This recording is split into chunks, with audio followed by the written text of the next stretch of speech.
Hello guys, magluluto pala tayo ng pancake. Ayan guys, dalawang tig kalahati yan guys. Ayan ang expiration guys. Ngayon, nakahalo na guys. Ang ganda ng texture niya guys.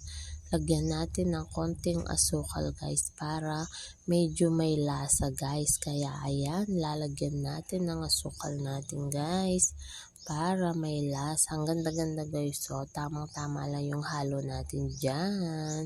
Ayan guys, kalahati lang yung inano ko guys, niluto ko kasi konti lang yung anak ko guys, tatlo, sakto tig-isa-isa sila, gano'n, nilakihan ko na yung luto ko guys para hindi gaanong matagal niya guys. Lalagyan pala natin ng toppings na cheese, ayan guys, ayan, naglagay na ako dyan sa kawali, check out na guys.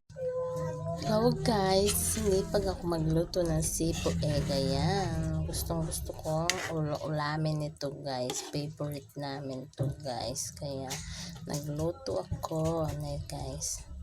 Kain na tayo guys. Okay na to.